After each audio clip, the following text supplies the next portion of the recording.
Okay, thanks everyone for coming.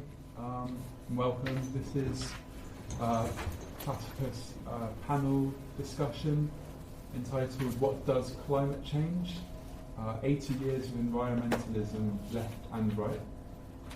I'm really pleased to have quite a wide dynamic range of speakers here today. And so first I'll just say a little bit about Platypus, what we do in Platypus. The Platypus Affiliated Society, established in December 2006, organises reading groups, public fora, research and journalism focused on problems and tasks inherited from the old, new and post-political left for the possibilities of emancipatory politics today. We also, part of our work as Platypus is publishing the Platypus Review, which is a monthly open submission journal featuring a wide range of opinions and book reviews and interviews. Here at Goldsmiths, we run a weekly reading group, What is the Left, What is Marxism? And that takes place on Mondays at 7 p.m. in RHB 226. We also hold coffee breaks weekly at Loafers Cafe in the RHB at 6 p.m. And then, we hold events, panel events like this one. So just to introduce the speakers, first we have Hannah Fair, who is a PhD student at University College London, researching climate justice and Pacific Island states. She has recently returned from Vanuatu and Fiji in the South Pacific. She has been involved in climate justice organising in the UK since 2008. And then next we have James Heartfield, who has been an activist and campaigner and questions of social justice and regeneration for 30 years. He wrote Green Capitalism in 2009 and Let's Build, Why We Need 5 Million Homes in the Next 10 years, 10 years ago. His latest book is about the centenary of the Easter Rising. Sorry, one sec. I did send you a bio like 5 minutes ago. Raynor Hi. has been a long-time opponent of Heathrow expansion for environmental reasons, and for the last year has lived as an occupying activist at Grow Heathrow, which was the video we just saw, a piece of squatted land on the proposed site of the third runway. And finally we have Roberdeau, who is a lecturer in visual cultures here at Goldsmiths. His current teaching focuses on questions of creativity and subjectivity within post-structuralist and post-Marxist theory, as well as on a spatial concept of dwelling that is in keeping with what Latour calls political ecology.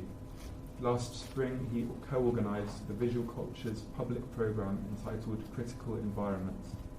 And we did have a fifth speaker called Bob Sutton, but unfortunately he's not been able to make it due to bereavement.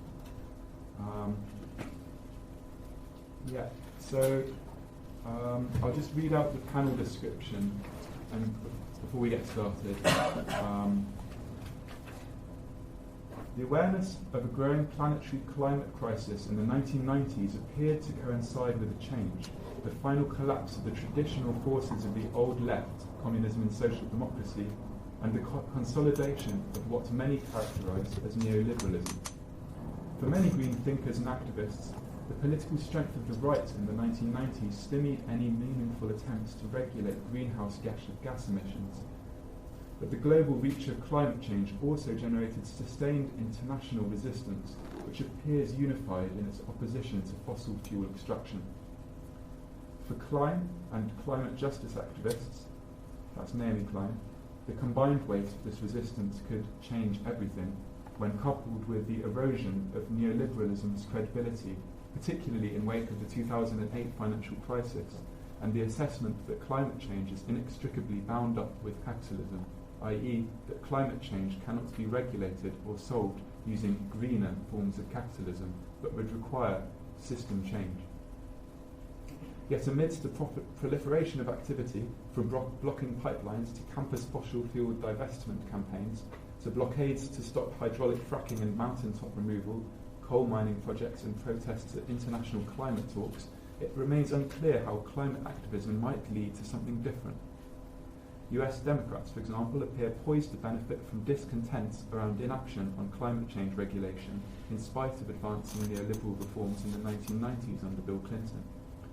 In the EU, climate activism has taken a backseat to anti-austerity politics, as governments responsible for the strictest austerity often are credited with leadership in decarbonising their economies. In fact, while an agreement overhauling the Kyoto Protocol seems increasingly likely at the Paris Conference of Parties COP21, the same cannot be said about the prospects for a system change. The focus of this panel is to consider what remains unchanged by the climate crisis, but there seems to be a continued problem of how discontents under capitalism become readily integrated into new forms of capitalism, a process whereby we unwittingly contribute to the perpetuation of capitalism without intending to. We ask panelists to consider how we might arrive at a post-carbon future from the left, i.e. in a manner that generates greater consciousness of what capitalism is and how to potentially overcome it. What would a left response to climate change look like? How does this differ from the right? And one final thing, there's a sign-up sheet which is going around. So if you want to sign up to hear more about what we're doing, please put your name down. And I think we'll be going to the pub afterwards, probably to the New Cross House, I think. Yeah. Okay. Anna? So when I was invited to talk on this panel, David sent around a number of questions for everyone on the panel to consider. And the one that I find the most interesting, that I know we're talking about the most, is about how exactly might climate change be addressed by the left. And roughly this time last year, I had the privilege of being involved in an action that, for me, represents some of the characteristics of how the left can address climate change, but not all of them. Around this time last year, I was involved in a group called the Pacific Climate Warriors. And this group was a group of 30 Pacific Islanders from 12 different Pacific Island countries who had all amassed in Newcastle in New South Wales and Australia. And as a group, well, me, the 30 Islanders, plus around... Can I just ask everyone to speak up a bit more? Just to the back. Me, plus there was the 38 Pacific Islanders, there was around 100 Australians, and as a group, as a collective, we went out into the waters of Newcastle Harbour in a range of traditionally made canoes and kayaks. And for context, Newcastle is the world's biggest coal export port in the world. And we went out, and for a day we held the waters and we interrupted the passage of 10 coal ships. And it was a really powerful and inspiring moment, because it was a direct action that was directly confronting not the root cause of climate change, but a clear, important industry that plays a role in climate change. And it was led by those who are on the front line, or still those who are on the front line of climate impacts. And I feel like that action, it highlights some of the things that I feel the left can bring to talking about climate change. And the first thing that I think the left can bring to talking about climate change, which was evident in that action, is the importance of antagonism when it comes to talking about climate change. There's a geographer at Manchester University called Eric Swinnerdow, who claims that we are currently in a post-political era. And he says that this is partly because issues like environmentalism are considered as a depolitical issue, that it's consensus-based, it's bureaucratic, it's technocratic, it's about reformist problem-solving, rather than recognising there's actually antagonism and difference and the struggle at the heart of that. And I feel like when it comes to it, it's about repoliticising climate change and saying in many ways we're not all in it together, because some people do stand to really benefit from the way the climate is changing, and some people stand to be far more harmed from it than others. And so I feel that that notion of struggle is an important current across a lot of left-wing thought, and that's something which can be brought to, and should be brought to talking about climate change, thinking about climate change. as much as as it is within feminist struggles and queer struggles, anti-austerity struggles. I think another strength the left really has is a sort of wide systemic thinking approach. Another thing that Eric Swingerdow raises is there's often this narrative of urgency around climate change, a sort of apocalyptic urgency, that we must act now, that time has already run out, that we should have acted yesterday. And I think in many ways that's true. It is obviously an incredibly urgent and incredibly pressing issue. If we look again to the Pacific Islands, Vanuatu, a country I was living in until recently, this year was hit by the biggest cyclone in its recorded history. Like Kiribati and Tuvalu are already being hit by bigger king tides than they've ever seen before. So it's clearly a very pressing, urgent issue. Yet, as Eric Swingerdow says, this sense of urgency can be used to shortcut the conversations we need to have about how we deal with it and how we respond to it as an issue. And it can be a way of enabling the status quo to continue and putting more power into the hands of governments and corporations rather than questioning how we've got into this mess in the first place. And I think even though we need to act urgently, we need to act in ways which get to the core of the problem that causes climate change, rather than trying to sort of fiddle with the symptoms. And I think that here, Naomi Klein, in her recent book, This Changes Everything, Capitalism versus the Climate, raises a really core point, when she says that our economic system and our planetary systems are at war, and that there's a fundamental irreconcilability about the direction both of them are heading in. And that actually, although we need to act urgently, act effectively, involves taking that systematic look. And that also, when we start thinking about the relations between climate change and capitalism on this big systemic level, it stops being about individuals and whether or not they use plastic bags and whether or not they recycle, whether or not they take these minutiae of daily activities. And it becomes a thing which is about our collective action and also the responsibility of big corporations. And it also moves away from an austerity politics, which I think can be associated with climate change when it shouldn't be. Another strength I think the left has is that of hope and optimism. Like, if we look at, for instance, revolutionary socialist traditions, or if we look at anarchist traditions, that's very much built into them. This belief that things can fundamentally change is what motivates those movements. And I believe that belief in change is what's really crucial. How much more time do I have? About 5 minutes. 5 minutes, all right. Other things that I think are important. Maybe I'll skip that one.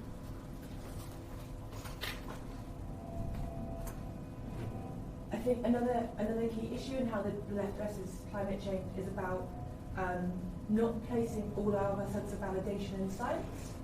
At the 2007 climate camp, which was a mass action organising actually against aviation, people carried placards with the faces of those who were being affected by climate change and a banner that read, "We are armed only with peer-reviewed science." And I believe that if we're going to tackle climate change, we need greater weapons in our armoury than that. And that science can only take us so far in showing what the problem is and what some of the possible solutions are, but that actually those solutions require political and ethical choices to be made about the world we want to see. And that's again where politics has to come back into how we think about and how we engage with the issue of climate change. And I think that also when we think about science, it's like also dealt with in terms of the awkward relationship between left-wing politics and secularism. Because if we look at where some of the most articulate critiques of the relationship between capitalism and climate change are coming from right now, they're coming from the Pope, who is in many ways an unlikely ally of the left. But that relationship between faith and climate change has to be addressed, particularly if we're going to broaden the alliances that we have. If we want to build alliances with communities in certain parts of the world, such as the Pacific Islands, you can't ignore faith, and you can't take that out of the equation, regardless of your own theistic persuasions. And I think that brings on to the last point that I think the other thing the left needs to do is think about those alliances and how, if we're talking systemically about climate change, it feeds into so many other issues as well. It feeds into issues around austerity, if we're talking around gas bills and fuel poverty, such as groups like Fuel Poverty Action. It also relates to workers' power and workplace organising if we're talking about renewable energy and transition initiatives. And it also relates to anti-colonial resistances when we're talking about extractive industries across the global south. So for me, it's about how we take forward those alliances and connecting up those different systemic issues in order to have a stronger environmental movement and left movement. That's it. Thank you. Okay. Thank you. Thank you, David. Thank you, Atticus. Thank you, Goldsmiths, for having me. I want to say a few things. The first, I suppose, is that climate changes. Climates change. The definition of climate, you could say, is that it changes. Climate means, several states under one rubric. Climate change is a condition of our existence. If climate didn't change, there would be no human species. Without night and day, or winter and summer, there would be no crops or no life on Earth, really. If you want to live outside of climate change, you'd have to live on the moon where there's no air. So climate change is a condition of human existence. And also a condition of, should be said, of existential anxiety, because throughout the history of the human species, we've lived with the horror and fear of the exhaustion of the supply, or the failure of the crop, or the inability of the sun to rise as a common fear. And all of these are to do with the existential anxiety of being a species that relies upon transformation, that transformation is the condition of our existence.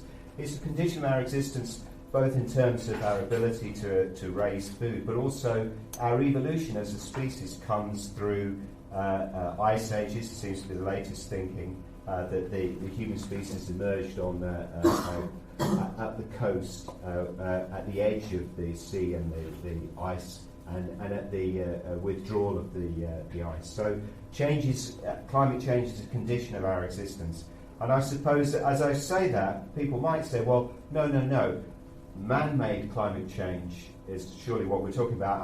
But I want to say too that men have been changing the climate, they've been changing the conditions of their existence for 30,000 years since they started planting crops, building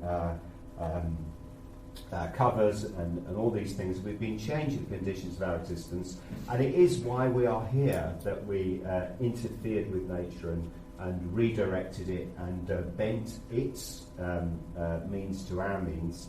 And more importantly, the one that we're really talking about is, let's say in 1800, is the birth of the fossil fuel economy, which is, I think, is the thing that's most preoccupied most people. And here again, I want to say what an astonishing success the fossil fuel economy has been. Before 1800, the population of the world, the carrying capacity of the world was less than 1 billion people. Today, it's 7 billion people. Think about that. What it means to say is that more than 6 billion of the human beings that are alive today owe their lives to a fossil fuel economy.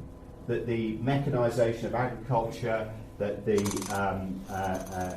use of non-organic fertilisers has created a situation where yields have increased year on year since the 1950s to the point where we can feed 7 billion human beings on planet Earth.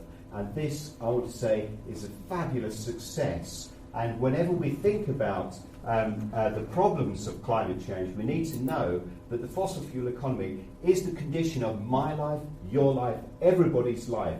If you took that fossil fuel economy away like that, most of us would die. Most of us would die. We owe our lives to that thing.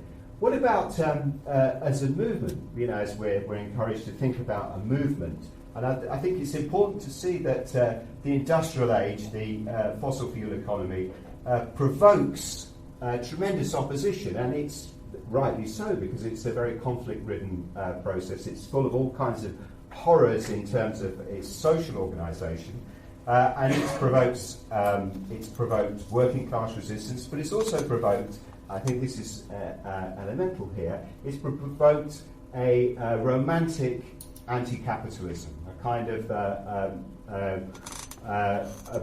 back to the past harking, which is not made particularly explicit, but it's a component of many people's thinking. It's in poetry, it's in the arts, and it's proper.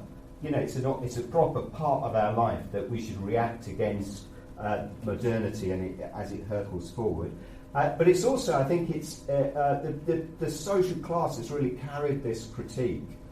Most pointedly has been the middle class. I think more than any other class, it's the middle class which is, and there's a particular kind of internal social psychology to middle class thinking, which has got particular strands to it. One is that the middle class feels pressed from either side. You know, it doesn't like the ruling class, it doesn't like the working class, it hates mass society largely. Massification is its horror. It's always been repulsed and shocked and terrified by mass society and recoiled from that, which ironically is the basis of its own existence. And you can see also the other strand of middle class thinking is the perennial preoccupation with extermination, that they have a strong millennial current in all middle class thought. And here's a curious thing, that the actual character of the extermination that looms is different in each generation. But nonetheless, the belief that we are on the verge of extermination persists, absolutely. And so we have different exterminations that threatened us at different times, or threatened our imaginations. I don't think any of them were all that substantial. So, for example, it was common in the turn of the last century to believe in the potential for the suicide of the white race. The passing of the white race was the preoccupation of middle-class people who were natalists, who thought that they would be outbred by darker races, and so they organised for the promotion of the white race in a dread of black people displacing them. And that was a particular kind of middle-class fantasy of looming extermination. In the 1960s, it should be said, climate change was an issue. In the 1960s, it was widely believed that global cooling was a disaster that would wipe out a large, substantial part of the human race if we didn't act against global cooling.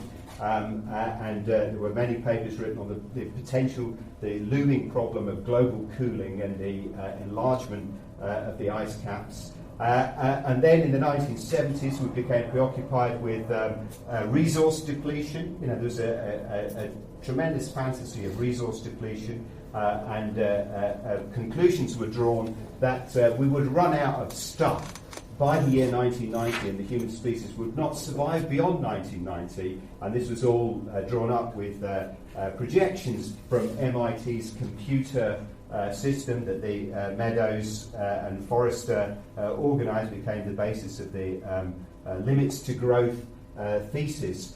And it should be said that was the modern environmental movement's kind of take-off point, I think. And everybody at the time understood that it was a fiercely right-wing, anti-political movement. You know, there was no doubt. Nobody ever thought that environmentalism in the 1970s was a left-wing movement.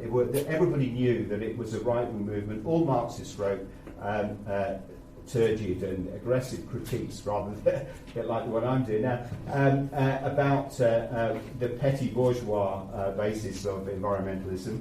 And it was commonly understood that the people behind the environmental movement were the Club of Rome, the industrialists of the Club of Rome, the ecologists, you know, Edward Goldsmith, well, Zach Goldsmith's still doing this thing, millionaires who hated the masses and warned about population growth because they loathed the mass population upon which they were dependent.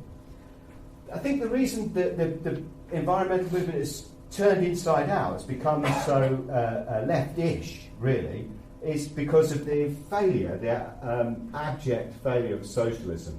As a movement, the defeat and collapse of socialism in the 1980s was so profound, and more that movement itself had real depth and breadth, you know, involved millions of people active within it, and the associated trade union movements, that those people gravitated towards radical anti-capitalist environmental outlook, largely because their own ambition had been thwarted, and that they were ashamed and embarrassed at being associated with Stalinism, as indeed they should have been, and the utterly crapulous English socialism, which I laboured under for so long.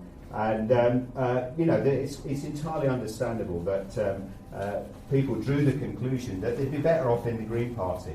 I don't think they would be. I think that's the last thing I want to say. I think Green politics have been really destructive to human existence. I think the fact that we have too few houses, I wrote about this 10 years ago, we didn't build 5 million new homes because there is a green belt.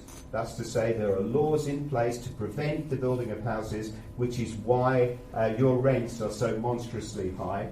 We have a ludicrous energy cap, which means that energy prices are far too high. It means that our steel is going to be closed down because the steel can't afford the energy prices to keep going. And the net effect is a looming disaster, really, for you. I mean, I'm going to be all right because, I'm old and I won't suffer the consequences of it. But we, you'd be grateful to know, have wrecked your economy with our green policies. And have sentenced you to a life of miserable, overcharging landlords, energy bills which will climb and climb and climb, and an industrial base which will be demolished by the policies of environmentalism.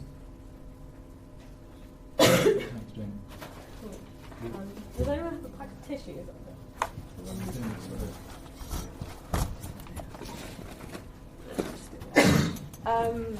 Hi, everyone. I'm a full-time environmental activist.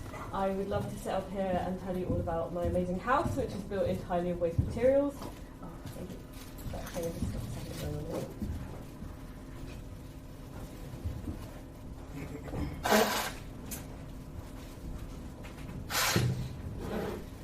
Start again. My name is Rue. I live in a project called Grow Heathrow, which is in the village of Sipson, which is one of the proposed sites of Heathrow's third runway expansion. The site is built almost entirely from waste products. We live off pretty much waste products ourselves. We wear clothes that have been thrown away. We eat food that has mainly been thrown away, supplemented with what we grow. But I'm not here to talk about that today. I'm here to talk about what we're actually fighting against, which is Heathrow expansion. So I want to start with talking about why Heathrow expansion matters. People say it doesn't matter, the UK is a small country, we don't need to worry about our CO2 emissions. Well, actually, a third runway at Heathrow would make it A, the biggest single point of pollution in the EU, and B, it would mean that it emitted more CO2 every year than the entire country of Kenya. To me, that's a big thing. We shouldn't completely ignore that. And why does this matter? Climate change is a form of class war, simply. It's the rich of the planet who emit the most carbon, and it's the poor who are going to suffer, like the Pacific Islanders, who are losing their entire nations through rising sea levels. Poor people throughout the world who are going to see their food prices rise as crops fail because of typhoons, droughts, floods, whatever. This is a massive problem. In the UK, it's only 15% of people that take 70% of flights from Heathrow. So we're not talking about your nan going to Malaga on the weekend. We're talking about people who've got second homes around the world. We're talking about the super rich who are flying here, there and everywhere. The UK itself, within the UK, we fly more than any other country on earth. And a lot of that is completely unnecessary. People point to the business argument to justify expanding Heathrow.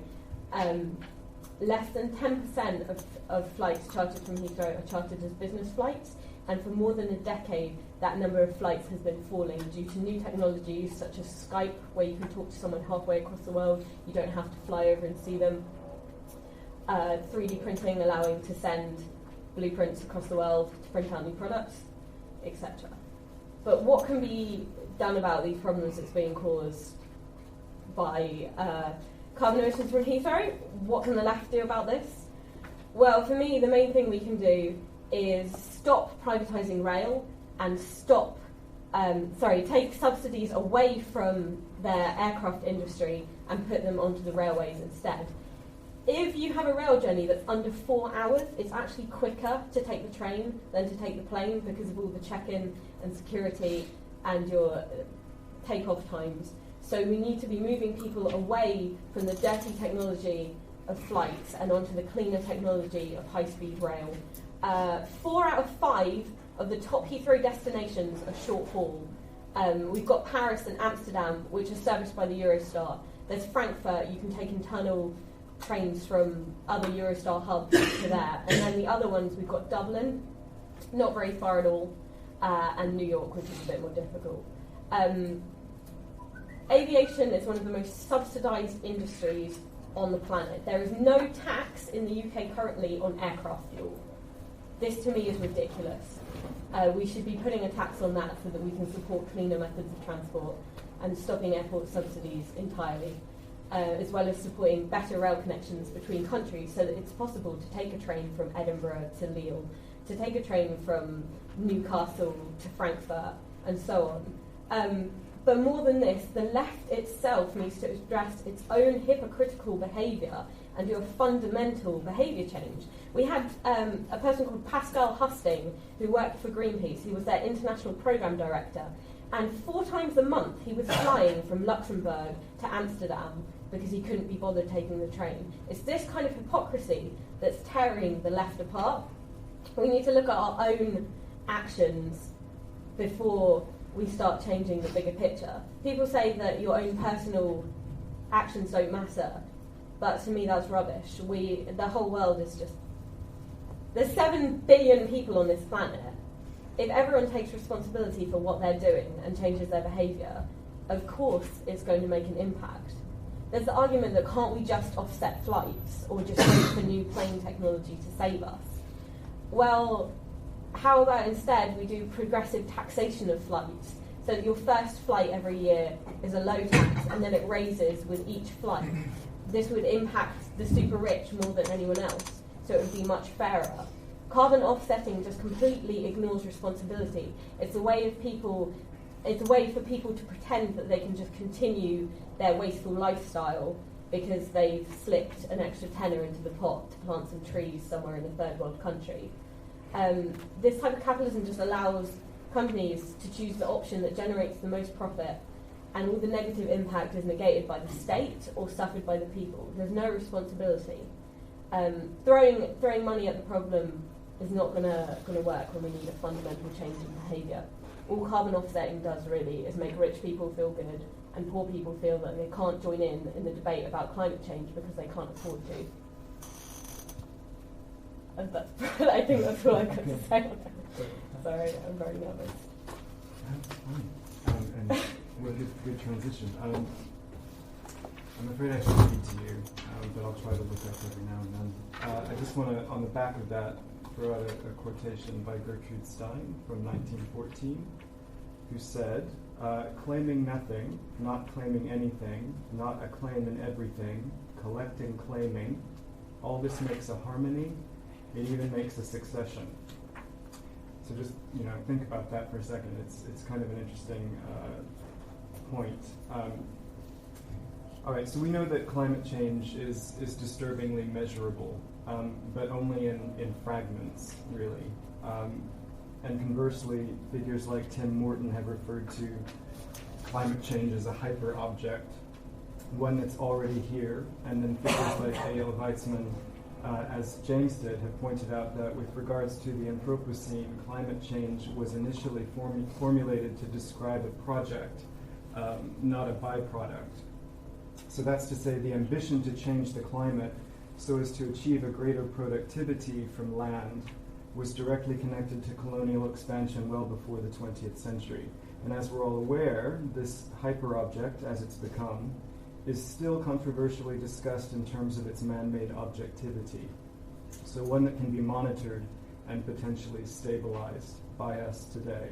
Whether one's affiliation falls with the political right or left, the overall goal connotes an investment in human agency to correct this universal problem, namely that of resuscitating oikos, or the eco of both economy and ecology. So for the sake of argument, I'll assume that the right retains a progressivist stance and will therefore attempt to respond to David's question of what the left might do to reconstitute itself beyond a similar, though inverse, teleological worldview.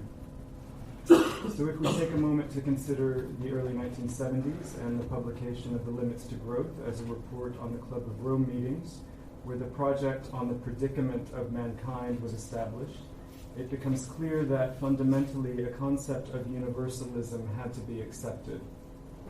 So the authors point out that though mankind could understand climate change as a shared culmination of industrial abuse, it was near impossible to pinpoint any specific origin or cause for the loss of control of it. So there could be no sustainable solutions to the universal as the particular kept getting in the way.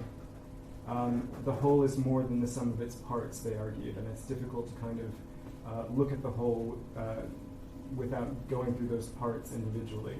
So interestingly, they then chart the possible range of human concern using a graph of space and time. The book itself, The Limits to Growth, is full of these tables and calculations and diagrams that are quite interesting today. So interiority, or the space of the personal, would project to the exterior or the time of the future. So connections like family would be connected to next week in the range of the scalar, if you see what I mean. Nation would be connected to lifetime, and world, the biggest kind of spatial category, would be connected to the temporal category of the children's lifetime. So the point being that our biggest concerns will always remain immediate or particular, and those that might be categorized as universal, like climate change, fall short of our radar, so to speak, unless they're affecting us within our personal communities or in our everyday experience.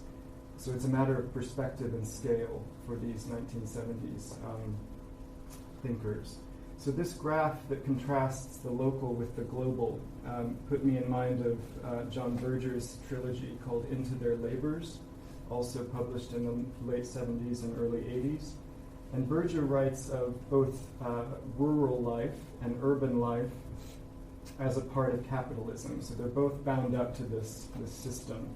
But he also uses a diagram to show that the lower classes of rurality, or as he calls them, peasants, which represent a culture of survival, have had a different view of time than the upper classes of urban spaces, or what he calls cultures of progress. So there's already kind of a rural-urban dichotomy in place when thinking about capital productivity. So for these urban spaces, these cultures of progress, the future is a wide open field of possibility. For the former, the cultures of survival, the future means a sequence of repeated acts for that survival. So each act pushes a thread through the eye of a needle, and that thread is tradition. So with these kinds of lower income rural communities, there's an investment in the idea of preservation, and possibility doesn't come from the future or a utopian vision, but it comes from an idea of the past that needs to be sustained. So any open field of possibility remains in the past. So these are both two economically opposed views of both the past and the future, and they serve, for Berger at least, to clarify the ideology of emancipation shared by the historical right and left towards the problem of climate change over the past 80 years. So the Club of Rome's painstaking hypotheses for global equilibrium arguably incited both right-wing cornucopianism and left-wing environmentalism as human responses to the challenge of maintaining a cyclical balance for industrial output and population growth. Berger would agree with the authors of Limits to Growth that capital was conceived as a service for industry in the urban sense and for agriculture in the rural sense. Both camps adhere to the system that is capitalism. And as such, gradual environmental changes are difficult to measure because they denote distinctions between first and third world rates of change. And this is what Naomi Klein picks up on so many years later, when she notes that climate change as a global or universal issue carries with it many different local specificities that then connect up with capitalism or supply and demand at different registers. So this brings us to the question of viability for any true democracy aimed at a universal solidarity in the face of climate change, which on the one hand speaks to the ramifications of neoliberal guilt placed on the individual to save the world on an everyday basis, and on the other hand problematizes arguments for technological advancement and the regulation of, say, greenhouse gas emissions by corporate bodies whose answer it is to commodify the atmosphere itself. You may have heard of carbon credits. So to approach a definition of an anti-systemic left beyond the new left, it might be useful to turn to post-Marxism, namely that of Leclos and Mouffe, just briefly. And I hope to at least to suggest how their work, when read alongside that of Guattari and Latour, produces an interstitial space for thinking economic/ecological crises. As an ecologist, I think environmental problems can't be neatly separated from what are otherwise social problems, like poor housing or water shortage. So this reconciliation of the economic with the ecological is quite important, and I think we've all touched on it so far. So in the 80s and 90s, Leclos and Mouffe grappled with the binary of universalism and particularism that challenged both the old left and the new left in order to conceive what they called a radical democracy. So this is as opposed to a blanket statement of true democracy. And for Leclos, the universal couldn't be seen any longer as any trigger for social development, any kind of inspirational impulse. So to uphold ethics, it had to be the universal, that is, it had to be redefined as an empty horizon of possibility that continuously manifests as a non-place, as something that's never really fully defined.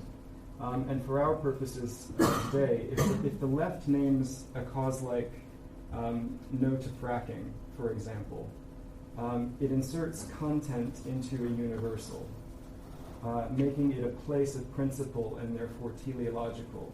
It's not no to fracking here, it's no to all fracking. And that makes it kind of a problematic double standard, if you like. So in this way, the particularism of the left, which we might call neoliberal environmentalism, has always opposed itself to the particularism of the right, which we might call cornucopianism. And then the radicality of any democratically content-less redefined universal, like climate change, becomes neutralized by what Leclos calls self-imposed apartheids. So they cancel each other out, these conservative particularisms of both right and left. So to address climate change more effectively today, the left has to look for the unexpected encounters within what Foucault called heterotopias, a culture of repair, recuperation, or tradition isn't enough anymore to meet the fact that the hyper-object of climate change is indeed already here. For groups in this country like Dark Mountain, for example, this involves a willful withdrawal from progressivist models of civilization, but also a relinquishment of restoration fantasies. So you have to refuse both extremes. And such heterotopic space also then resonates with Guattari's ecosophy, in the sense that ecological praxis should seek something that runs counter to the normal order of things, a counter-repetition, an intensive given which invokes other intensities to form new existential configurations.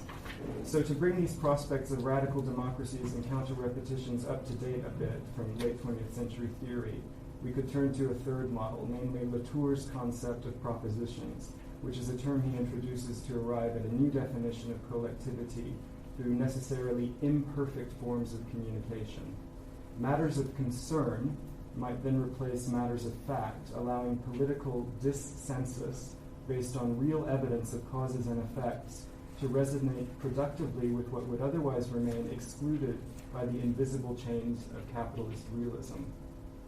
So locality, immediacy, particulars, these are indeed important factors for addressing climate change, but we have to acknowledge the paradox of proximity and distance here. The left should look less to a distant and sparkling future that it defines from an agricultural past and that it places in diametric opposition to the right's own futuristic vision. Instead, we should be cautious of a culture of repair and more realistic about the cohabited and contingent grounds of the present, where things like our dependency on fossil fuels are quite messy and will have to be handed over to renewable energy plans over time, not suddenly, in order to reveal how inadequate and self-perpetuating our current system really is when it comes to the building aftershocks of climate change. Thanks, Rick. Thanks, everyone. I was thinking maybe 3 minutes of responses from the panelists to each other. Yeah? Somebody else can go first. I don't want to go first. Someone else want to go first. I'm not quite sure how to respond. Well, I can go first. Hannah, Sure. can you said at one point that some benefit from climate change, and obviously some don't, and we don't really read about those that benefit from it so very often. Do you have any examples of I think it's a short-term benefit. We're not talking about like in the long term. That if we presume that the predictions as they stand from the IPCC, the Intergovernmental Panel on Climate Change, continue, no one stands to benefit. But in a more short-term capacity, I think that I think that the fossil fuel industry is still benefiting. I think the aviation industry is still benefiting from the situation as it stands. There's also, I mean, that's more. That's not even Do you from the mean status quo. financially benefiting? I mean, but financially benefiting from the status quo. Right. I guess in terms of like, if we're talking about like risk and insurance companies, we're talking about things like carbon trading. We're looking at how people are marketizing and financially benefiting from climate change. That Right. makes sense. It does, and you both touched on that too. I think when I was hoping both of you could say more about this question of green exploitation by capitalism or by capital or by the market, or the hypocrisy of the left in that regard. For me, a lot of green capitalism is just a way for people to completely avoid their personal responsibility. It's a way for you to keep buying because, ooh, this t-shirt's organic cotton, and all things like that. It's a way to not really look at the issues at heart, and a lot of it's just greenwash and nonsense anyway. Mm-hmm. For example, people who put solar panels on whichever side of their house faces the street instead of the part that gets the most sun. I would say it's inevitable, really, that environmentalism and capitalism are echoed within each other. I think there's a misreading, I think, that capitalism is wholly a cornucopian system. I think it's both. It's both a system of growth, but it's also a system of austerity, as we can see very clearly by the policies of our current government. That austerity, restricting the consumption of the subject class, the exploited class, is a condition of capital accumulation. So austerity for us and wealth for them is kind of how it works. And I think it's, I remember this is as a schoolboy, my teacher, Mr. Isam, telling us that they'd had an instruction from the head that because of the miners' strike that was on at the time and the pressure on energy, that we were all to conserve electricity and never to leave the light on in the room as we left out. And they told us this as we were leaving, and then ostentatiously turned the light on.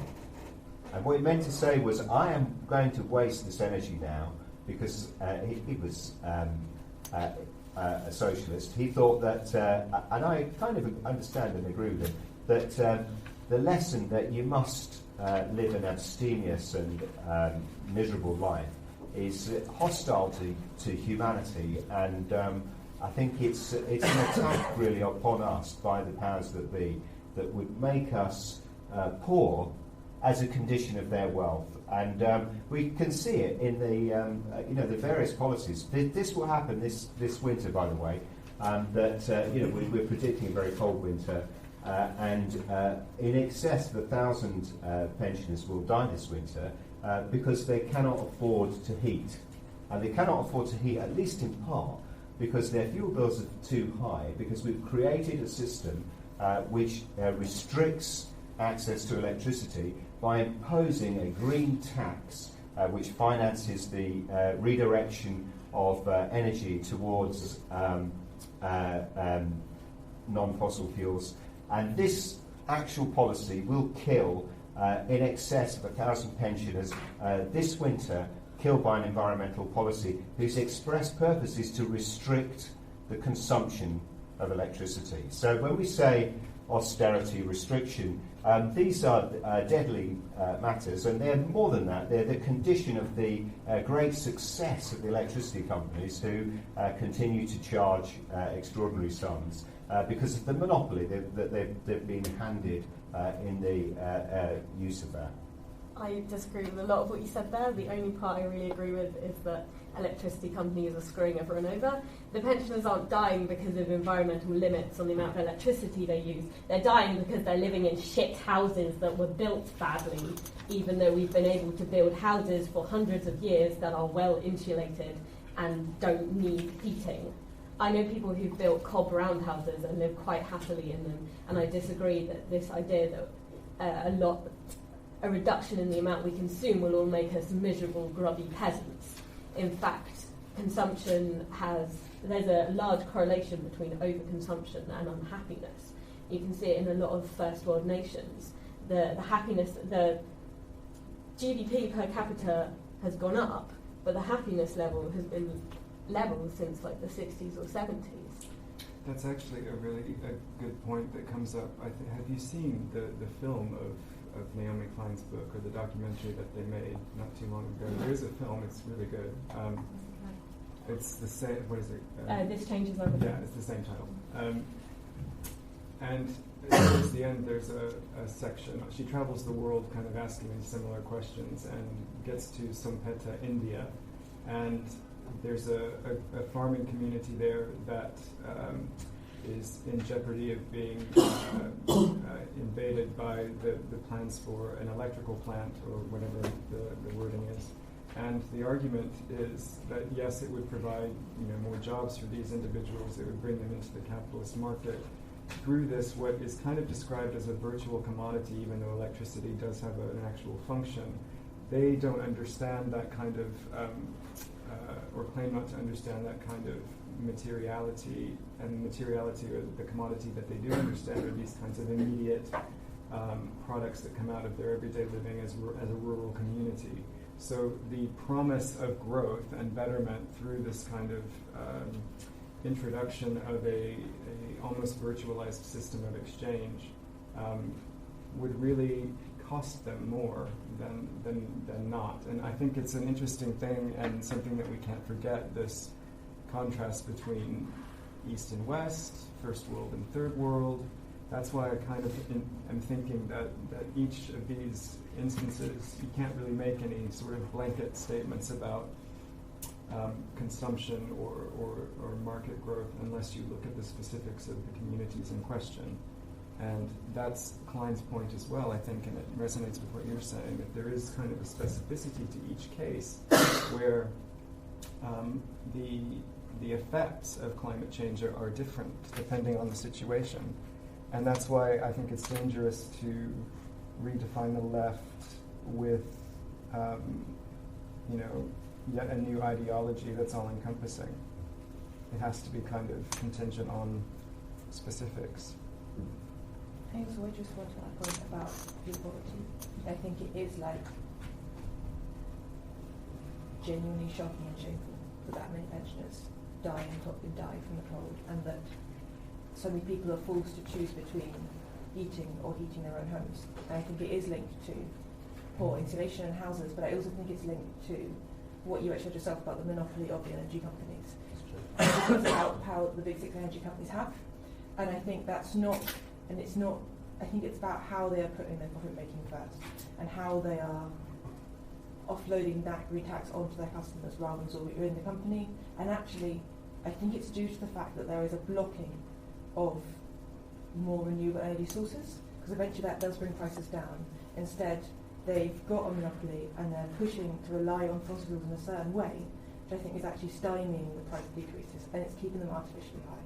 And I think that actually, if we're looking at what does it mean to have a more just energy system, I think it is about having more community control over energy rather than massive corporate control over energy. And that, I think, is the direction we should be talking about, and how that we can have energy justice, because we definitely don't. And I think it's a really critical issue. And it's also a critical issue where we can think about how climate change becomes tangible. Well, not climate change, how our relationship to climate becomes tangible. And that's like in that home. That, I think that's where it is. People also wouldn't have to choose between heating and eating if we overhauled the way our food system works. We've got billions of tons of food worldwide going to waste every year. My squat gets food from the Western International Market. It's the point at which food is flown into the country, and twice a week we go around with bike trailers and we say, have you got any food to throw away? And they give us like pallets and pallets of red peppers where one's a bit mouldy, a pumpkin with a dent in it, all this. We also skip supermarkets where you go to the bins, you open them up and you take out the food. So we're all stuffing our faces with croissants day in, day out, because all of this food, we're so used to, in the West, we're so used to having ultimate choice. We're so used to being able to go into a supermarket and to have prawns if we want them, and salmon if we want them, and fresh baked croissants if we want them. And we're so outraged if we get there and the shelf is empty. And the flip side of that is that all this food is just being thrown away. More and more people are spending a higher proportion of their income on food and rent and basics like this. And the thing with food is that they wouldn't have to if our food systems were managed properly. If people were encouraged to take autonomy over their own food, grow more of it, and you can grow a surprising amount in a small garden with very little input if you do it properly. And to just reclaim that waste food that's all just being chucked out. Half of it doesn't even get turned into compost, it just goes straight to landfill, where it just creates methane and compounds the climate change problem. I think I'd like to open it up to questions from the audience. So that Lucy. Great, thanks so much. It's been really, really interesting. I've got two questions.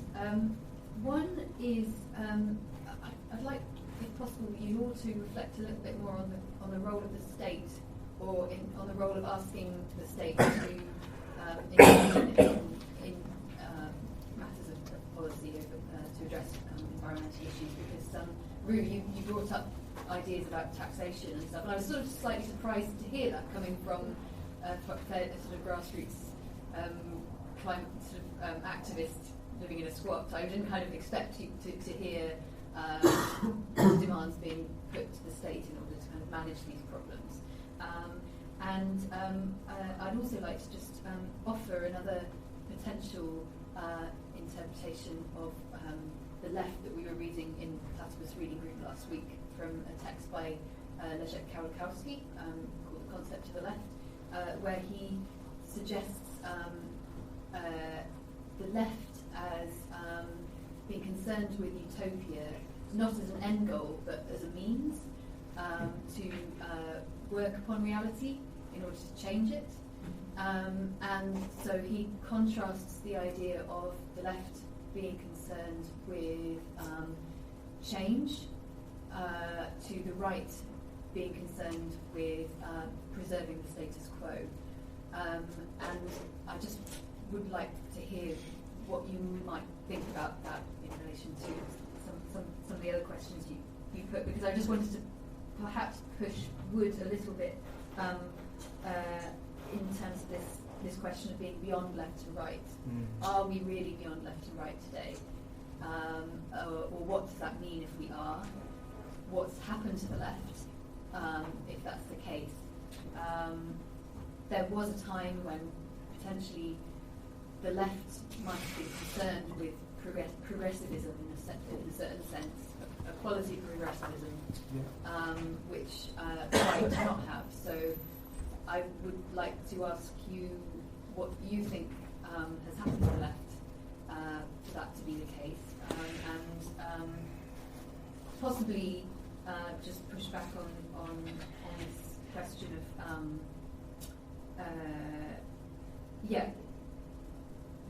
whether we are beyond left and right, or whether we've actually overcome the problems posed by the idea of left and right.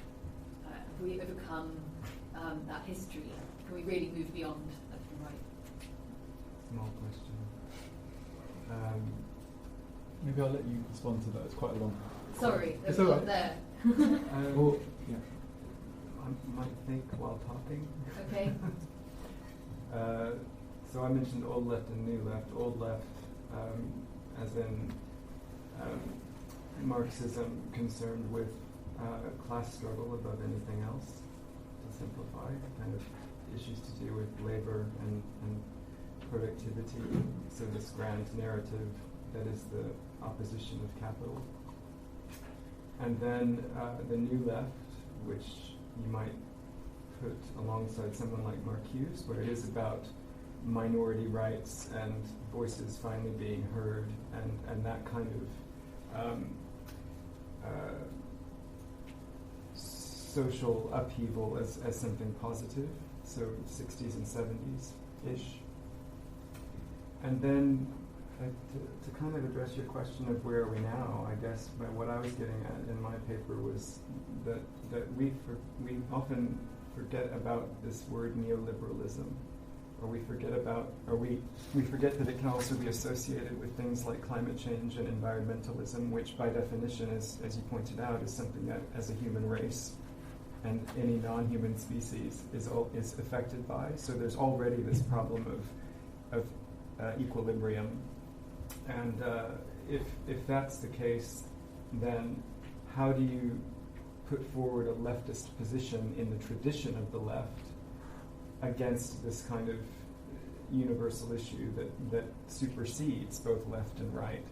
And I think a lot of times the argument, and I know this is the Platypus Society, but as a cultural theorist, I'm not a political scientist, but I think that more often than not, this compare and contrast between right and left with this issue, not with other issues, but with this issue, after the new left of the 60s and 70s,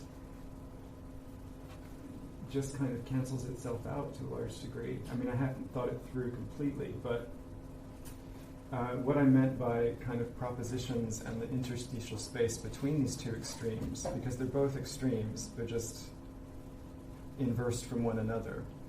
If you want to talk about progressiveness or preservation, they're kind of interchangeable depending on the circumstances of the argument to do with environment. But they both, I think, cancel each other out. So there must be something else, and that's kind of what I wouldn't claim to have a definition for.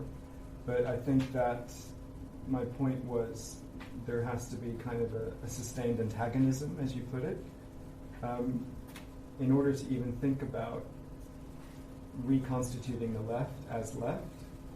But with that, you have to have something that it's not, which is the right, so that remains fixed. So I'm maybe just trying to say that the terms are not as useful anymore, perhaps. In practice, what does it look like, that cancelling out? Hannah, could you say a bit more about how you would kind of think about this? I'd be interested. I mean, does this idea of the left as being concerned with change versus the right? I mean, I would agree with that as a sort of, I guess, a starting point, as a sort of basic distinction. I never really think about climate change in relation to the capital L left. Like, your email was the first time I'd ever come across that sentence. I don't normally think myself as sitting within the left as a tradition of thought as such. And I think that the categories of left and right that we're working with here, what you were saying earlier, Wood, about particularities. I think there's also that there is a particularity about left and right that, for instance, doesn't make sense in my art. You can't talk about left and right there in a way which would be meaningful in relation to the UK or a lot of the West, and you can't really talk about climate change in left and right in the context there either. So I think it's not always, for me, it's not always the best binary to work through. But I guess maybe it's not about starting with the sort of mantle of the left, but starting with what are the values that are defining the movement, and then where does that fit? And for me, what is significant is that critique of the status quo and that critique of the current economic system and how that relates to climate change And I think that is more allied to the left. It's not coming from the left that you have to... I agree with what you're saying. So capital, or this economic system, in which both the left and right, as we've understood them, find themselves, can't get out of that system. But they're also not focused enough on that system as the problem, as much as they are on the object that is climate change as a cause that they're both addressing from different extreme levels. And what you're saying, I think, is that the leftist position traditionally lends itself to breaking out of that systemic state more so than the right does. But is that what you're saying? I would say so, yes. And also what you were saying about the idea that of utopia as a tool, I'm not sure exactly what you mean by that, but potentially it's that sort of like the idea of no, I can't remember that word for this, but the idea that you attempt to create the reality you want to see now within the present constraints of your existing system. So the idea of that you challenge capitalism by trying to create what? Prefigurative. Yes, that is the word I was looking for. The idea that prefigurative politics and I think that notion of prefigurative politics is part of the way in which we start thinking, what does it mean to be outside of the system? And that's, I think, a way to think about how we challenge it. Okay. And the pension stuff you've been talking about links into a notion of prefigurative politics. Could we have the other panelists? I thought I was kind of astonished, really, to think that that you're unhappier. I'm really sorry if anybody's less happy with development. I feel really happy. I think it's fabulous. I love my iPhone and the internet. I'll let you in a second. I love all these things, and they've definitely enriched my life, and they seem to enrich the lives of all the people around me. And I suppose the one thing I'm not optimistic. I feel fabulously optimistic because in my lifetime, if I could explain to you just how much has changed, you wouldn't really believe it. If I told you that in the old days, you had to go to a library and look, basically hunt through the books until you found the thing that there was no search engine. I'm not that young. Well, or that the world was actually divided. I mean, really, we think of the world as divided now. I can tell you, it's not. But the half the world was this dark space called the communist bloc, which barely understood itself. I mean, that didn't really understand itself, and we couldn't understand it at all. It was closed to us, and it was closed in mutual hatred. I'm thrilled that the Cold War is over. I thought it was a despicable, horrible thing. Stalinism was repulsive and vicious and destructive, not least environmentally. But what I can't say I'm optimistic about is the left. I think, this is a massive disappointment in my life. I've always been left-wing, and I've come really to the conclusion the left will never change anything. I know there's a bit of an India summer going on in Jeremy Corbyn's cabinet, and half of me sort of vaguely dreams that something magical will happen, but it won't.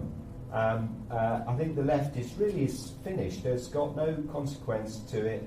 It's all its conceptions are just shadow play of bourgeois economics, largely. All its policies, its equal opportunities policies, all basically handed to it by the establishment. It comes from the top. And when I talk to people of the left, I'm constantly astonished by the mean-spirited way they look at what everybody else thinks is great. Like going on holiday. And technology and all these things that everybody else loves, that unhappy people are determined to be really unhappy about. And I think, I really feel sad that you want to be that unhappy, but I don't want to be unhappy. I think you should just, please be happy. But the thing I'm not remotely optimistic about is the left. I'm confident the human race, us, all of us, will come up with another solution, or a purpose. We will invest the world with purpose. You can't stop investing the world with purpose. We are teleological beings. Teleology is not to be avoided. I think it's, on the contrary, it's the key. I don't believe there are teleologies. I think we make them. And we will make a new language of liberty and enlargement and largeness for the future. But right now, there's precious little sign of that. There's only optimism to be found in the fantastic developments, especially in the developing world. In the third world, what used to be called the third world, is the place where technology is rushing ahead. The people in China are enjoying fabulous extent of growth and enlargement of living standards. I gotta stop you, I'm sorry. People in China are talking about when they will have to pay to breathe clean air. Well, some people in China are talking about, all the people in China that I talk to are really, really optimistic about what's happening. So what about Somalian Millions of children? people in China. We don't say there's millions of people in China, not everyone's happy.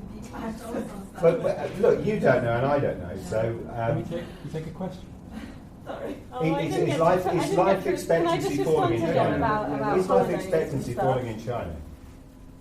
Is life expectancy falling in China? Or is it increasing? Sorry? Probably depends which class of Chinese and how rich they are. For everybody, life expectancy is increasing. Well, we don't know the level. You don't know your own level of happiness, so... I don't mind. I thought it was quite interesting that you said that you're sad that we're all getting... You think, well, like the thing about happiness and... When you were a child, did you go outside and play with sticks and trees and mud and bugs, or did you sit inside on your Xbox calling people fags over the internet? I didn't have an Xbox, but they did. We had a ball and cup. Yeah, that to me is quite fun. I love my ball and cup. A huge number of children in the first world have an absolute nature deficit, but the average American toddler can recognise 200 brand logos, but can't recognise 5 plants. And to me, that's really wrong. And that it's not right to I know some American toddlers and they're lovely people. And your point about holidays is bullshit. It was 28 degrees in Heathrow back in July. Why do you need to go? Why do you need to fly to Spain to have a sunny holiday? Why not just go to Wales? Well, you don't have to go abroad to have a good holiday. You don't have to put your planet at jeopardy by taking flight after flight after flight. Citizens of the world. We're going to ask. I'm going to take 3 questions. With a green shirt. I just want to pick up on this idea about technology and embracing it. You mentioned Tim Norton and the High Project of climate change. So I don't know if anyone is a Zizek fan, they would have come across this on YouTube, I guess, but ecology without nature. This idea of nature as harmonious and peaceful, that somehow is disrupted by human hubris and activity, somehow we damage it. They would hold that's kind of a myth. Nature's never been harmonious. They use the example of oil, kind of greatest mass extinction we can barely even imagine, that's given rise to fossil fuel. So the idea that we then damage nature is, I don't know, it doesn't sit well with me.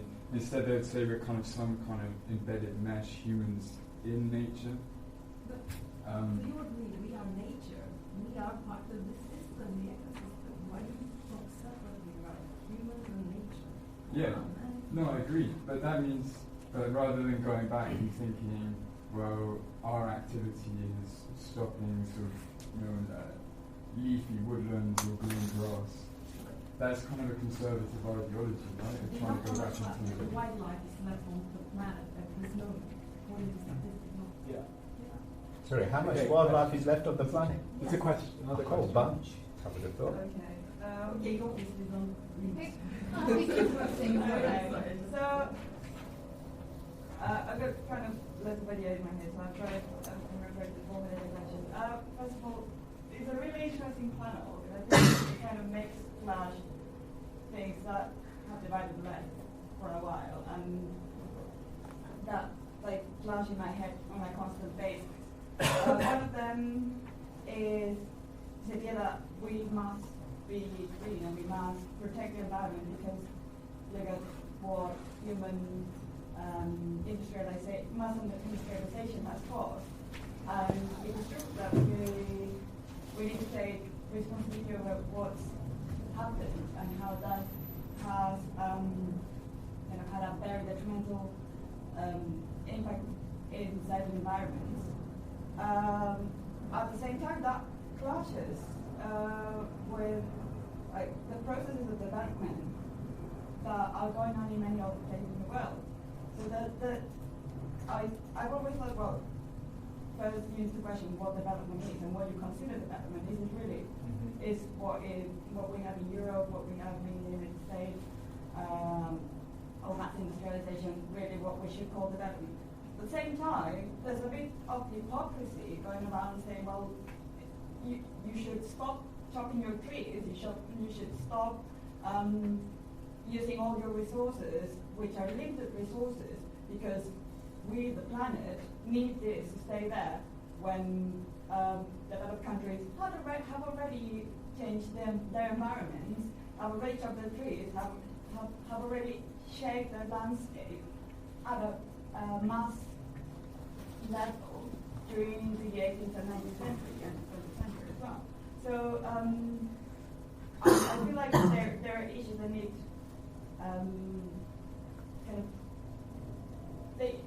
we need to take a position, I think, in which yes, there needs to be a concern for environmental issues, but you can't, as I don't know, European leftists or first world leftists going putting ideas on other societies and other economies that are like, well, may have a position of you come telling us what we should do, but you've already done it yourself. So, I don't know. What's your views on sustainable development and this idea that we shall grow, but we shall grow green? I think one more question. Are we having all these in a row? Oh no, I can't remember questions if they're like laid on each other. Can we try the first? Why don't you take these two and then? Yeah. Okay, I'll take these two then. Do you want to go ahead? They're kind of connected. The idea of sustainable development is a very, very interesting one. I think in some ways developing countries in this century are quite fortunate in that we've done a lot of research and development. We can kind of they can kind of leapfrog over a lot of the bad development in the way of like chopping down trees, relying on coal power and so on, because they have a glimpse of the new energies that are coming in. Like, for example, one of the biggest markets for photovoltaic solar panels could be Africa. At the moment, they're not being created very sustainably. I have to say that now. They're being mined out with complex minerals and assembled in horrible Chinese factories and all those things. But with the right investment, that could be changed. I think that the rest of the world needs to learn from a lot of the West's mistakes. I don't agree that we need to constantly be developing green sites. For example, in the UK, we have about 750,000 empty homes. So instead of building on all our green belt, we could be renovating those. We could be having better taxation of people who leave homes empty because it's their second home, for a starter, and things like that. So I think sustainable development has its place, but we need to be wary of it as well because it can be quite exploitative. Well, I hate to be a housing bore. I've been writing about housing for 15 years. The level of voids in Britain is at its lowest ever. And there's a simple reason for that. I can tell you, you're a squatter. I was a squatter in the 1980s. In the 1980s, you could walk down any street in London and find an empty house and move in that day. There were tens of thousands of us squat in London. If you squat in London now, by and large, you'll be out within about 2 months. And the reason, unless it's a particularly exceptional kind of a space, and the reason is that there is an economic incentive to people who own properties to let those properties, which is that rents are exceptionally high. Or to put another way, there's an economic disincentive to keep places empty. And that's why not only has Britain got the lowest number of voids in Europe, it's also the case that Britain has the lowest number of voids that it's had really since, I think since records began. And it's I think it's important to know that green space has actually been increasing. You know, the green belt, under the pressure of environmental lobbies, increased. It's now 14% of the land mass. That's to say there's more green belt around towns than there is towns. 6%, exactly 6% of Britain is built up space. So there really is no need to restrict new developments. And more importantly, our failure to build the homes that we need to live in is the reason that you cannot afford to rent. Because once you create a restriction, all that it does is it bids the prices up. And that's why rents are high, is because there are too few dwellings for the number of people that need to live in them. And furthermore, this would be true if we were living under a socialist system, except that the shortage would be expressed by billeting and rationing instead of being expressed in prices. So there's been a systematic shortfall. We build fewer houses than would fall down. You know, the rate at which we build houses is not sufficient to replace the existing housing stock, which is why Britain's housing stock, again, is amongst the oldest in Europe.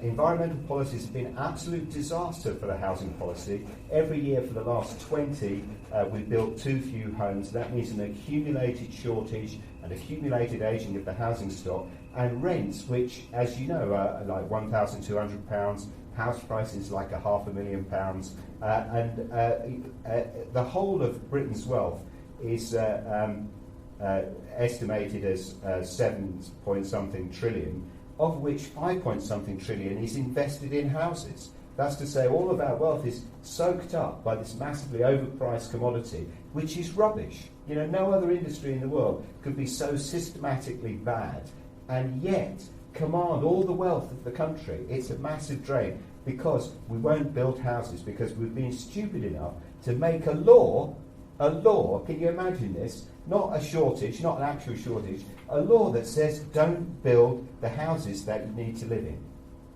That's insane. I'd argue that the houses that we do build are rubbish anyway. They're not well insulated. And it's not really the case, is it? It's not the issue. If we don't have it's homes... an issue. Well, it is an issue, but it's not the problem that's making your rent so high. I would argue that was greedy landlords. Can I remind the panelists of the first question we had as well? Yeah, I'll talk to you. So this question of ecology without nature, I just want to clarify that what Morton and others are arguing is that the ecology without nature is an ecology without nature as an object that's been essentialized as other to our endeavor to engage with it. So that mesh that Morton talks about in the ecological thought is one that begins from a position that doesn't objectify or externalize nature from human agency. So we are, as the lady that talked about, always already part of what we are used to calling nature. And it's that distinction between human agency and the natural status quo of the world that is non-human that's brought about this kind of right-wing view that we can not only infiltrate it and invest in fossil fuels, but then we can kind of control that object as though it were a machine. So it's this kind of distinction between human creativity or industry and then the object on which that industry is being enacted that Morton and others, within their dark ecology rather than their deep ecology, are trying to suggest. So it's really kind of an encouraging argument that says we don't have to think about this problem as distinct from us anymore. We are part of this ecosystem. So it's not romanticist in any way in that regard. It's actually an argument against romanticism. Did that answer your question? I suppose I only got half of it out. Yeah, I agree with that. But then the way to think through these problems once we've got that isn't, as far as I've understood, they would say it's not to try and sort of conserve a nature that we romanticize it because it never existed, right? So stuff like recycling, DJ provocatively could call it a game and say it's not actually dealing with the issue. And you would say we need to think about a new kind of like mathematical universe almost, made of forms and data and zeros and ones, and only then by thinking about climate change in a world like that might we find a solution in technology. Okay. Any? Yeah. Take a question from you. Thank you very much for the interesting stories. And next month there is a United Nations conference in Paris about climate changing, and they will propose the global goal and aiming that what people living in this earth or government need to achieve. And I think to solve this environmental problem, there's many levels and many solutions that people need to take action. Like for example, is it like a problem that United States can solve or the government can solve or like a citizen need to solve? So as a college student, in order to solve the environmental problem or the aware the environmental problem, what level we need to think? Is it like a United States level or personal level or like local NGO level? Like for example, I'm originally from Japan, and traditionally Japanese people think nature and human beings coexisted. So I think this separation of nature and the human being is really Western concept. But even in Japan, the environmental problem is a really obvious problem since China is our neighbor, friendly. But still we need to think about it too. So what level we need to think as a college student, or what college student can do within the campus. But I'm not really normally in campus. Or what students can think or take action as a college level. Okay, thanks. Another question. Alec? Can we answer that one? I'll just get one. If you could keep going question. Just two at a time. I can't remember. My question is kind of related actually, so Okay. maybe you could answer both. I guess I feel like there's a contradiction in saying that on the one hand, all these people who use Heathrow are all super rich, and it's not your, I think the phrase was your man flying to Malaga. But then in the later part of the debate, you said that, well, why do people have to fly to Spain on holiday? Why can, when Heathrow, you can go on holiday to Britain. Now I'm not making a judgment on that particular issue. All I'm saying is that that contradiction is perhaps indicative of a wider problem that I have encountered, and I think this debate has touched on a little bit, and some panelists have touched on. I'd like to hear more discussion on it. This problem that an excessive focus on your individual responsibility for doing what you can to stop climate change. So you should buy recycled. You should recycle your rubbish, and you should do this, and you should do that. Is problematic insofar as it diverts blame and diverts focus away from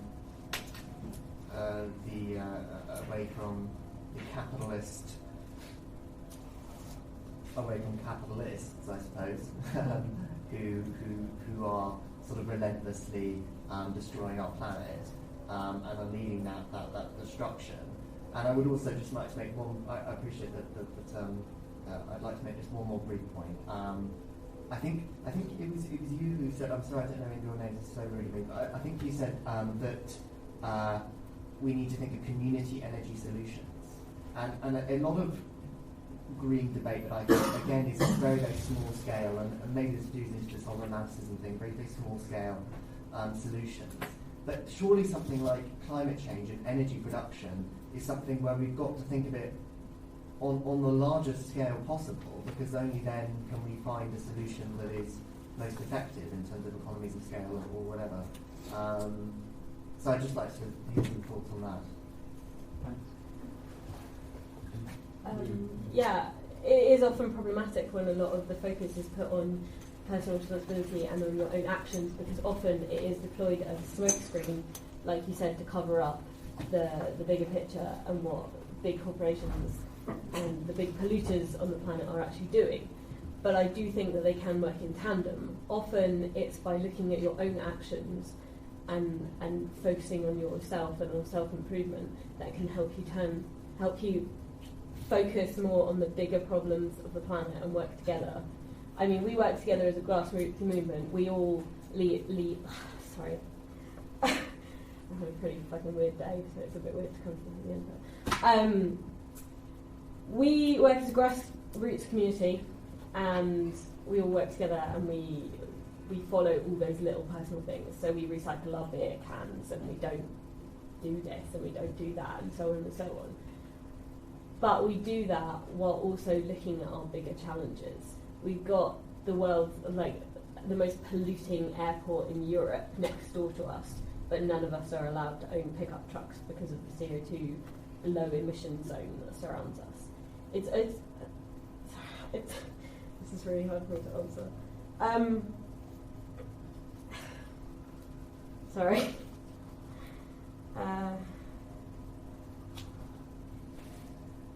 We can come back. Yeah.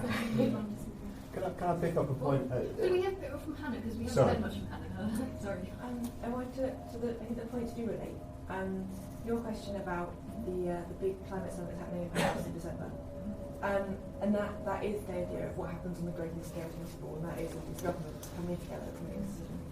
And my feeling is that I am quite sceptical about what will come out of Paris, and I would like to not be, but that governments have been meeting for this will be their 21st year, and that in that time there has been no decline in global emissions, except for when there was the global financial crisis in 2009. And I feel that we can't place our faith in governments to sort this problem out, and instead it is about action happening on those different levels and that combination. And in the context of being a student here at university, I think there's a lot you can be doing. So I know that the university I'm at UCL, there's a really strong and vibrant fossil-free movement, which is about putting pressure on the university to divest their monies, their investments out of fossil fuel companies, and that's not going to solve climate change, and divestment isn't going to it's not going to change the world, but it has it makes that link between the economics and the ecology, I guess. And I think that's that's quite a strong student-led movement, which is like taking away the social license that the fossil fuel industries currently have. That's sort of like working against the greenwashing they successfully do through sponsoring various cultural events. And so I guess that's like a strong point for student action now. There's also a strong point for student action is around the Paris Climate Summit, which is the end of November, first 2 weeks of December. And there is quite a strong mobilisation going there as civil society groups to hold leaders to account, to say that they can't just procrastinate further, and that too much rests upon this, and that so there's a big thing called the red lines, which is happening, in which they're saying there's a red line which can't be crossed, which is required for a basic decent standard of living for the majority of people in this country, and that the leaders have to make sure they make an agreement to not break those lines, and that civil society will amass in order to ensure those lines aren't broken.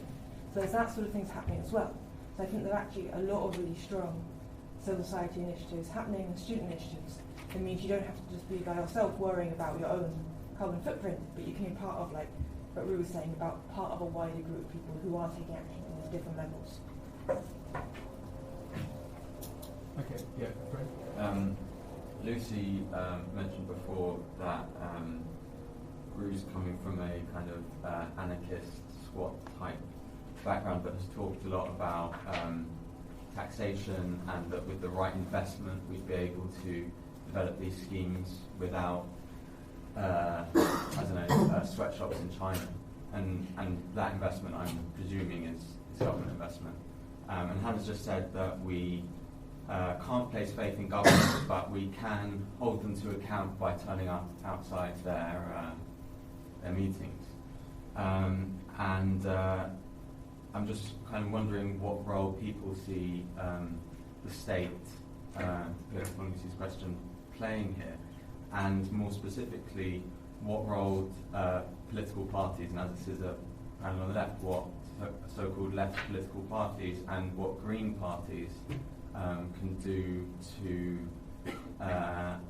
affect the changes that some of us, that some people on the panel want to happen, or at least to somehow have human beings in control of their environments. Is there a progressive role for green parties or left parties in implementing the kind of taxes that Rue has been calling? Can we have that question from the back as well? I'd quite like to hear responses to. Maybe just. Okay. Yeah. Sorry, I got very involved in that question. But I suppose I was intrigued by the second panelist on the left. I was intrigued by this point that our rents are high because of the environmental movement. Like that the environment, that it seemed to me that you were saying something about environmentalism being perfectly translated into government policy, which then makes us unhappy. And I just felt that I wanted to explore whether that was, whether any of the other panelists had any sort of potential challenges to that, or any thoughts about that. You can roll that into this question, the state, what the role that governments play. You were looking at me. No, well, it doesn't have to start with you, but I think everyone would be great to hear from everyone. Hannah, you were mentioning this idea that some kind of activity needs to happen at different levels. So that suggests some kind of political coordination is necessary, even if it's not parties, but one form might be political parties. But if not political parties, then there's some sort of political coordination that would be necessary for something to happen at all these different levels. So how does that relate to this question of how to address state forms? I mean, I think that the state has a really ambivalent role to play in relation to how we deal with climate change. So there's like one model of state action, which I think you're drawing on quite a lot, which is this notion of like a sort of green authoritarian model, that like through green policy people are being pushed further into austerity. And I think this is also sometimes the model of the state that we're seeing when we forward this sort of apocalyptic climate urgency narratives, that like we have to sacrifice freedoms in order to solve this problem right now. And I don't think we're actually in danger of that state happening in the UK. I think our government is quite relaxed about climate change as an issue. But I think that model of the state is one that model of the state doesn't have an accountability to it, and that's one when there isn't a civil society power that counterbalances it. That's a power that's given over to the state to manage this problem.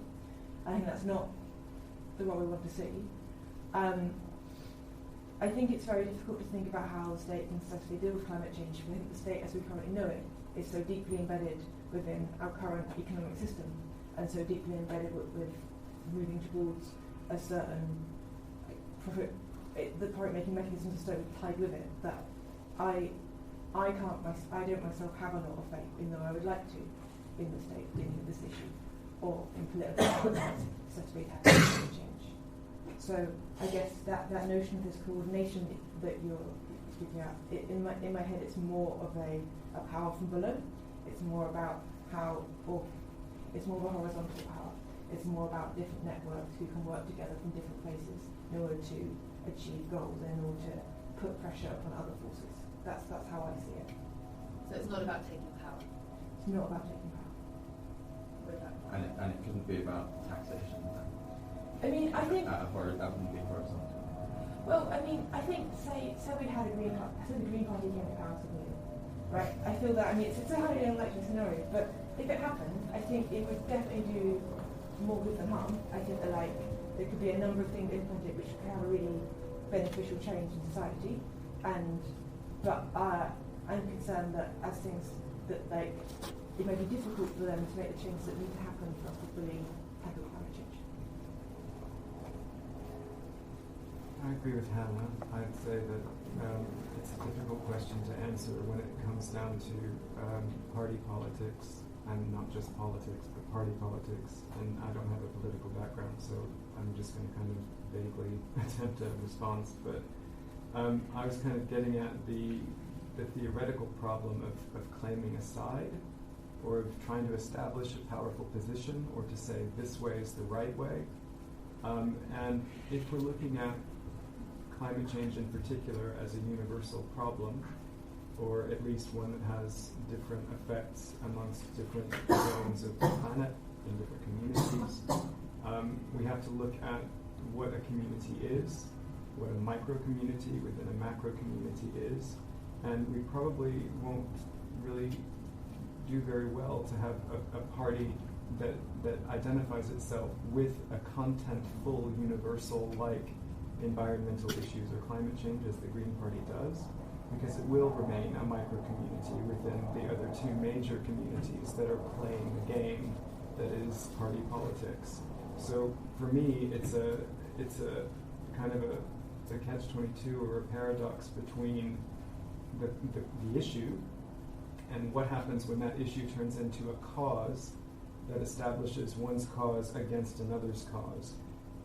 So that's why I brought up quite a bit of discourse theory, because I think it's all bound up in this, set of semantics, but the issue remains one that we all share, and I don't think that that's going to be addressed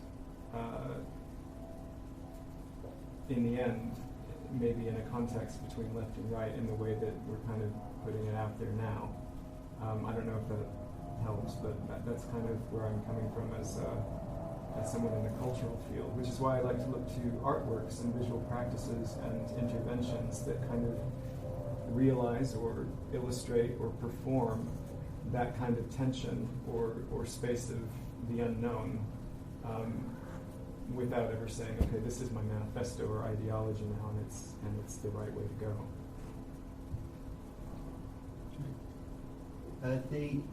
It's easy to test what it would be like to live without planning law, because we lived without planning law up until the Town and Country Planning Act was passed in 1948, which created the Green Belt. It was lobbied for by Duncan Sands, the son-in-law of Winston Churchill. It was an agreement between the Tory shires and the Labour government to prevent what was called urban sprawl, which was the green issue of the 1930s. People like Eve Balfour of the Soil Association, quasi-fascistic Soil Association at the time, were preoccupied with what they dreaded, the thing that motivated them, which in retrospect seems bizarre, but they were convinced that the octopus of sprawl, of building, of unplanned building by people who bought land cheap in the interwar period and built their own homes in what were called plot lands, like in Jaywick Sands and in Pitsea, was an anathema to the powers that be and to middle-class environmental campaigners of the time, who lobbied for a Green Belt law, the Town and Country Planning Act, which was moderate by comparison. That whole thing was re-emphasised in the around 1998 with the Urban Task Force report, which Ann Power drafted most of, and introduced into Lord Rogers' report the provisos that we must build up, not out. That's to say, we must constrain sprawl, and that the condition for the growth of our cities would be that we would limit development in the suburbs, and this would increase density. It would increase density in the cities, and it would lead to an urban renaissance. And now we know what the urban renaissance looks like. It's a very successful policy. Sprawl was prevented. The building of new houses on at the edge of towns was prevented. We have got much denser population. We have 8.5 million in London now. There are officers working for Tower Hamlets and Newham going around people's houses, knocking down the sheds that they're renting out to their relatives and associates, and they're doing that because the restriction on the availability of dwellings is so great that people are driven to these extreme measures. They suffer monstrous overcrowding. The overcrowding problem is completely off the charts in London at the moment because we have a shortage of homes because of a policy that was passed with a direct environmental lobby which created that policy. Can I respond? I'm not sure what the environmental policies of the 1930s have to do with the environmental movement as it stands today. I'm not sure how this past understanding of our key green concerns relate to our present understanding of climate change. And I also don't think that it's a helpful assumption to propose that all government policy is an absolutely perfect understanding of environmental concerns. I don't think that the government's understanding of science historically has been always just, a perfect understanding. I agree with that. I mean, if nobody believes in planning would have planned to get where we are. That's absolutely true. Nobody, Ann Power, Richard Rogers, the people at the Urban Task Force had no idea the destruction that they were wreaking upon our lives when they created the mantra under which the planning of the South East region and London has been ever since, which is first that we should build up, not out, and second that we should increase density. And those two things have been a disaster, and they were environmentally inspired. And you cannot gainsay it, because I argued for 10 years over this issue. Nobody ever argued with me except on the basis of environmentalism. But doesn't low population density just make everyone a slave to the car? You look at American suburbs, for example, where they have little to no public transport in some areas. Everyone has to drive everywhere. If we sprawl out like that, not only do we disrupt large habitats, but we also the suburbs make of ourselves Sydney have a lower slaves carbon to cars. footprint than inner city London and New York. Australia's a big place, though. Those suburbs are very, very carbon efficient. So, Ruth, can you maybe come back on the question of Black Party and the state and taxation? I find questions on the state quite hard to answer. I don't know if I consider myself an anarchist. I do live in a home that has pretty much anarchist ideals. We're very horizontally organised. We don't have a hierarchy, and everything is decided by consensus.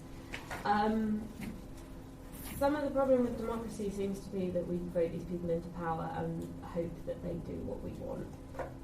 And then they do what they think that the people want, because they think that's what's going to get them re-elected, which often means that they don't make difficult decisions, especially when you're close to a new election, and instead they implement policies that they think are going to win them votes based on which demographic votes, which tends to be old people. I think the state has its place, personally. For example, in healthcare. Some people I live with would love it if we went back to just solving all our healthcare problems with herbs and sticks and rocks. I'm not for that. I don't really know how to answer your question, I'm sorry. And I have very low blood sugar, so I'm going to go grab some chewers before I pass out. I think it was also for the back there. I think she's highlighted a really important point that I don't think we're talking about the same thing. I think the green you were talking about, which comes from this right-wing historic, it comes from this right sentiment, it comes from this notion of nature to be preserved and preserved. It comes from this, if you're saying, this middle-class anxiety, which is often linked to a population control idea. I don't think that's what we're talking about when we're talking about climate change now. And that's what we're talking about when we're talking about international, global South-led climate movements. That's not. It's not the same issue. Like, I think Anne Power will be surprised to hear that. I see what you're saying, Hannah. I think what you're describing and what you picked up on with this 1930s environmental law is that that's one that subscribes to what I called a cornucopiast view, this idea of building up, not out, the idea that there is human agency over the object that is nature, that conservation and preservation is the directive, and that should be done, by the powers that be. To me, and what I was presenting, that constituted the right. I don't know if that's what. yeah. And so the left is what can be redefined as something that's kind of more fluid than the right, was what I understood we were discussing. That was Ken Livingstone's policy. Is he the What right? was? Build up, not out.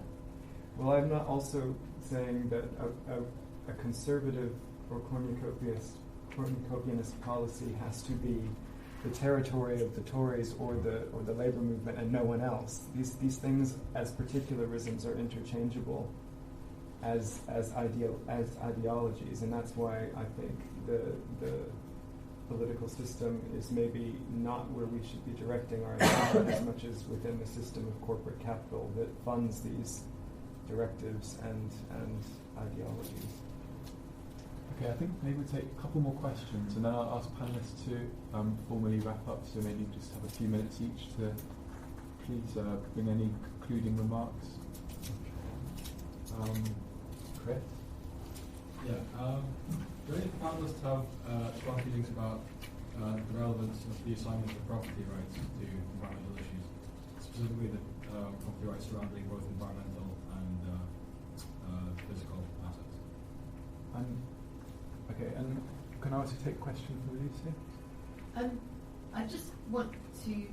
There was something that was said earlier on by James that capitalism was contradictory. That it might be both about might be both about a cornucopia of new possibilities, but also seemingly comes into contradiction and enforces austerity. He was putting that out in terms of like who benefits from what or gets imposed upon what, but I might offer that capitalism, as a historical epoch, has brought about all sorts of new kind of possibilities for growth and life and change and transformation, and new forms of politics, including politics that attempts to overcome it or push beyond, push forward to something else. And I suppose I just want to ask you guys in your summing up to think about this question of politics. I know, Wood, you were saying I prefer to not think about politics. To me, that I can say that. Okay. Well, it seems to suggest you were saying that, but I would just wonder, how are we to address capitalism without politics? To me, capitalism is more than just an economic system. It involves social, cultural, environmental. It's something that encompasses everything that we live under today. And so if we're attempting to change the world at a kind of universal level, we need politics, as Hannah was raising in her opening remarks, to do that. So I guess I'd just like to hear from you all about what the role of politics is, if not the left. Let's see, any final question? Okay, great. I better go because otherwise I'll forget it. What I would say is that I completely agree with you that capitalism is bigger than politics. Is that? In economics. Okay, and as being just an economic problem, we do have to think about politics alongside this word that is capitalism. I would assume that you would have to think about how to redefine politics in a way that maybe wasn't contained just to the discourse of party politics. And for me, that would go into quite a lot of, philosophical work by figures like Hannah Arendt and others, who look at the term polis and think about community and collectivity, but then also the authors I was mentioning that warn against any kind of particularizing of a group, because that establishes what it is not, and therefore you get this kind of tension that's one-sided. Coming back to some of the questions, and to go back to climate change a bit, capitalism as more than economics but directly connected to politics kind of brings up a fact that I didn't have a chance to mention, but you both were talking about the UN summit coming up in Paris, and there was one before in Durban, South Africa in 2011, and what came out of that was this this thing called a carbon credit, where the powers that be decided, because of this overarching umbrella that is capitalism, under which the political parties operate on both sides, that square footage of the atmosphere itself could be purchased in certain amounts, so that the purchaser could decide on how much of it to pollute or not. That kind of calculating, I think, kind of speaks to a capitalism that isn't just an economic system, but is an all-pervasive realism, as Mark Fisher puts it, that is not something that is conceivably escapable. And that's why I think it's the main force to look at, and then the political parties in operation under it may become second. At least that's what I was getting at. So I'm not going to try to redefine what politics should be, but I would leave that out there maybe. And maybe also count that as my closing remark. Thanks. Could I respond to that? Because I think that I agree with a lot with this, and also how you frame that question. The idea of capitalist realism, that it isn't that capitalism isn't just an economic system or a political system, it is our whole way of thought, and it is I think that's just very difficult to think outside of. I guess where I would like to, I think my issue with capitalist realism is that I think that sometimes we give capitalism too much power and too much credit in the way in which we frame it, and that actually there was a question someone mentioned earlier, the idea of are we saying to those countries they can't develop because we've all got to help the planet? And I think there's a problem with this global we that's sometimes used, which takes a particular part of the Western world and treats it as a universal for how we think and how we see the world. Mm-hmm. And I think that is there capitalist realism in the Pacific Islands? No.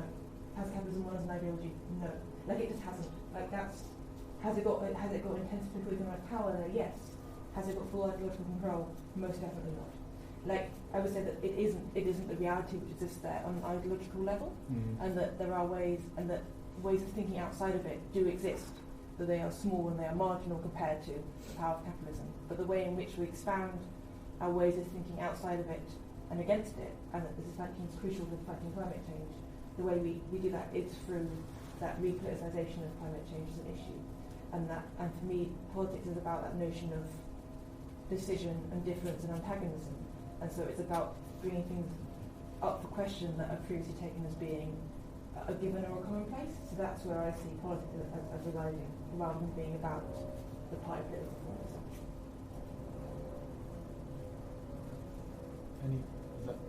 That's me. Great. The question was, what is the role of politics in climate change? I don't know. I think the role of politics in general should be that it looks out for the health and well-being and overall interests of the people, whatever country they're representing. And I think a lot of that can tie in with policies that work towards stopping climate change, holding large polluting corporations to account, building homes that are environmentally sound and not with paper-thin walls that let all the heat out, encouraging people to just live healthier, happier lives where they're not reliant so much on capitalist systems that hold them down. I don't know how to propose that. on politics, I think, and then environmentalism, I think it's key, I would say, to the success of the environmental movement that it was actually, well, kind of anti-political, or at least proposing a wholly different politics, as Ulrich Beck said, that we were no longer in the debate within the mode of production, but over productivity itself. Or at the Club of Rome, posed their particular thing as a transcendent ideology that would supersede questions of class struggle. And I think it's often had that character that, as it did very much in the 1992 European elections, when the success of the Green parties across the board was very much part of the end of left and right. It was the environmental movement moving into a space that had been vacated by the traditional party system. I feel now that it's a little bit that the forward momentum of the Green polity or politics or campaigning has kind of sagged. And I guess that's probably because of the resurgence of issues of social contestation, particularly in southern Europe, in Greece, where, for understandable reasons, a lot of people are not very interested in austerity as a positive goal. And I think to tell people that they must eat less or have less or live more modest lives, it feels too much like capitalist ideology. It feels too much like what the Conservative Party is saying. And for that reason, I think as an issue, it's slightly off the ball. I don't suppose it will go away. I'm confident that environmentalism will be the kind of ideology of capitalism for as long as there is no political challenge to it, because it really is the ideology of austerity for the masses and the ideology of the end of politics. Okay, well, thanks to all the panelists.